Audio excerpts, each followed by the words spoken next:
ശാരീരിക അസ്വസ്ഥത അനുഭവിക്കുന്ന ഒരു KPCC പ്രസിഡന്റ് ആണ് എന്നുള്ളത് ഒരു വശത്ത് നിൽക്കുന്നുണ്ട്. നമ്മൾ തള്ളിക്കളയാൻ കഴിയില്ല. അദ്ദേഹത്തിന് പലപ്പോഴും അദ്ദേഹം പറയുന്ന കാര്യങ്ങളും ചിന്തിക്കുന്ന കാര്യങ്ങളും തമ്മിലുള്ളൊരു ഏകോപനം സാധ്യമാവുന്നില്ല. അതൊരു അദ്ദേഹത്തിൻ്റെ ഒരു ശാരീരികാവസ്ഥയുടെ ലക്ഷണമായിട്ടാണ് ഞാൻ കണക്കാക്കുന്നത്. അത് ഏതൊരു മനുഷ്യർക്കും സ്വാഭാവികമായി സംഭവിക്കാൻ സാധ്യതയുള്ളതുമാണ്.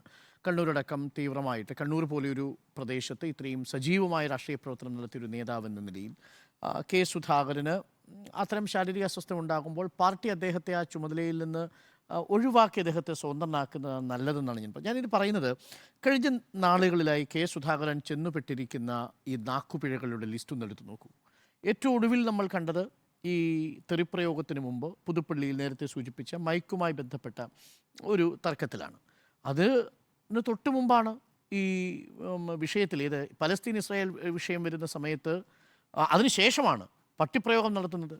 ആ പ്രയോഗത്തിൽ മാധ്യമപ്രവർത്തകരുടെ ചോദ്യത്തിന് ലീഗ് CPM നടത്തുന്ന റാലിയിൽ പങ്കെടുക്കാൻ പോകുമോ എന്ന ചോദ്യത്തിനാണ് പറയുന്നത് അടുത്ത ജന്മത്തിൽ പട്ടിയാവുന്നതിന് ഇപ്പോഴേ കുരയ്ക്കണോ എന്ന് ചോദിക്കുന്നുണ്ട്. അത് മുസ്ലിം ലീഗിനെ ചൊടിപ്പിക്കുന്നുണ്ട്. ET മുഹമ്മദ് ബഷീറിൻ്റെ ബൈറ്റ് ഇമ്മീഡിയറ്റ്ലി വരുന്നു.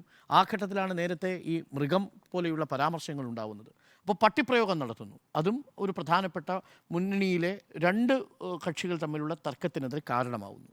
മറ്റൊന്ന് അതിനു മുൻപാണല്ലോ ചെത്തുകാരൻ്റെ കുടുംബം എന്ന പേരിൽ ഒരു ജാതി അധിക്ഷേപം പിണറായി വിജയനെ നടത്തുന്നു തലശ്ശേരിയിൽ വെച്ച്.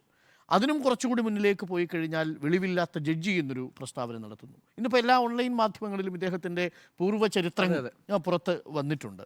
ഈ മാത്രമല്ല ശ്രീമതി ടീച്ചറുമായിട്ടുള്ള മത്സരത്തിനിടയിൽ ഒരു ജെൻഡർ ഇഷ്യൂ അവിടെ നിൽക്കുന്നു. ഓള് പോയിട്ട് എന്ത് കാര്യമില്ല എന്ന രീതിയിലേക്ക് അവനൊരു പുരുഷനാണ്, ആണാണ്, അവൻ പോയി വരണം തുടങ്ങിയ വീഡിയോ പ്രചരണങ്ങൾ ഉണ്ടാകുന്നു. അപ്പോൾ ഇതൊരു തുടർച്ചയായിട്ട് വരുന്നു. ബാക്കി 2-3 കാര്യങ്ങൾ അദ്ദേഹത്തിൻ്റെ ശ്രദ്ധക്കുറവ് കൊണ്ട് സംഭവിക്കുന്നതാണെങ്കിൽ ഇത് തുടർച്ചയായി സംഭവിക്കുന്നത് ഞാൻ നേരത്തെ സൂചിപ്പിച്ചൊരു ശാരീരിക അവസ്ഥയുടെ ലക്ഷണമായിട്ടാണ് ഞാൻ മനസ്സിലാക്കുന്നത്. ടു ബി ഫ്രാങ്ക്, അദ്ദേഹം ചികിത്സിക്കാൻ വേണ്ടി അമേരിക്കയിൽ പോയിരുന്നു. But I am not sure അത് അവിടെ സാധ്യമായിരുന്നോ എന്നെനിക്കറിയില്ല.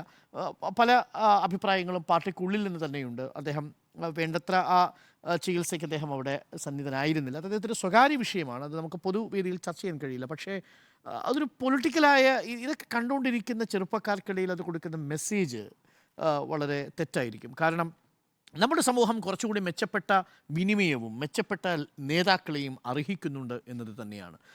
വലിയ ഗൗരവമേറിയൊരു തെരഞ്ഞെടുപ്പിൻ്റെ മുൻപിൽ നിൽക്കുകയാണ്. സമരാഗ്നി പോലെ താരതമ്യേന ആളെ കൂട്ടാൻ കഴിഞ്ഞൊരു പ്രതിഷേധ പരിപാടിക്കിടയിലാണ് ഇത്തരമൊരു പ്രസ്താവന ഉണ്ടാവുന്നത്. അതും ചെസ് പരിപാടിയുടെ മറ്റെന്തോ ഒരു പരിപാടിയിൽ പങ്കെടുക്കാൻ VD സതീശൻ പോയപ്പോൾ അത് വൈകിയതിനെയാണ് അദ്ദേഹം ആ വാക്കുപയോഗിച്ച് വിശേഷിപ്പിച്ചത്. അത് ഏതെങ്കിലും തരത്തിൽ മാധ്യമപ്രവർത്തകരുടെ അക്ഷമയായിട്ട് ഞാൻ കണക്കാക്കുന്നില്ല. പകരം അത് നേരത്തെ ഊറിക്കൂടിയിരിക്കുന്ന അനിഷ്ടം പ്രകടിപ്പിച്ചതാണ്. ആ അനിഷ്ടം പ്രകടിപ്പിച്ചത് മൈക്കിന് മുന്നിലായിപ്പോയി എന്നത് മാത്രമാണ്. അത് നിർഭാഗ്യകരമായ കാഴ്ചയാണ് നമ്മൾ കണ്ടത്. അത് VD സതീശനും പ്രയാസമുണ്ടാക്കി എന്ന് നമ്മൾ കരുതുന്നു. VD സതീശന് മാത്രമല്ല, കോൺഗ്രസ് പ്രവർത്തകർക്കാകെ നാണക്കേടുണ്ടാക്കിയ ഒരു സംഭവമായി തീർന്നു. എത്രയും പെട്ടെന്ന് അദ്ദേഹത്തെ സ്വതന്ത്രനാക്കി അദ്ദേഹത്തിൻ്റെ ആരോഗ്യം തിരിച്ച് വീണ്ടെടുത്തു വരാൻ ആഗ്രഹിക്കുകയാണ് വേണ്ടതാണ് എൻ്റെ പക്ഷം. ശ്രുതി.